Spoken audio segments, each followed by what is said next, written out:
الله ربنا هو الإله، له من الأسماء ما اصطفاه، الواحد الحي كذا المليك، والملك المالك لا شريك.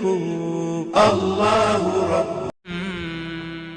الحمد لأهله والصلاة لأهلها، أما بعد، فقد قال الله تبارك وتعالى: يا أيها الذين آمنوا لا تبطلوا صدقاتكم بالمن والأذى.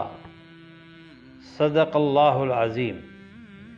زکوٰۃ کے آداب میں سے ایک ادب وہ ہے جو اللہ سائیں نے قرآن شریف کی اس آیت میں اس کو ذکر کیا ہے۔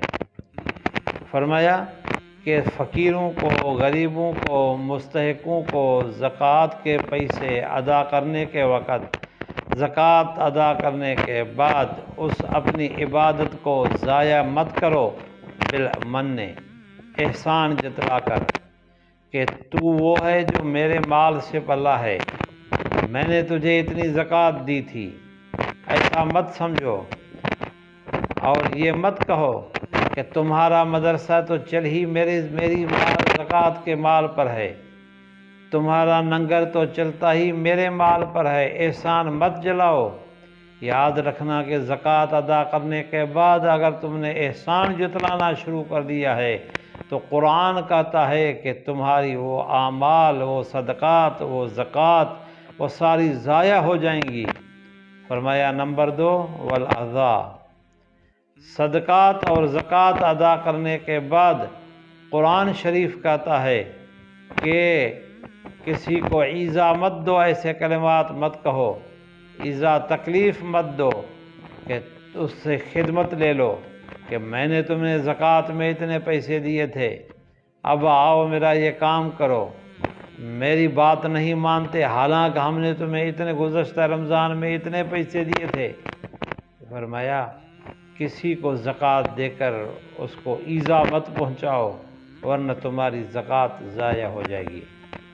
اور زکوٰۃ کے آداب میں سے ایک ادب یہ بھی ہے کہ زکوٰۃ ادا کرنے کے بعد بندہ اپنی اس عمل کو بڑا نہ سمجھے کہ میں بہت بڑا ہو گیا ہوں، میں نے بہت مشکل کام کر دیا ہے، میں نے پیسے بانٹے ہیں، میں نے زکوٰۃ ادا کی ہے، میں نے بہت احسان کیا ہے۔ فرمایا ایسا نہیں، بلکہ زکوٰۃ کے ادا کرنے کے بعد اپنی اس عبادت کو حقیر سمجھو، معمولی سمجھو، اور اللہ سے رو رو کر دعا مانگو کہ مولا میں نے یہ جو زکوٰۃ دی ہے یہ حقیر ہے، پر اللہ تو اپنے رحم و فضل و کرم سے میری اس عبادت کو قبول فرما۔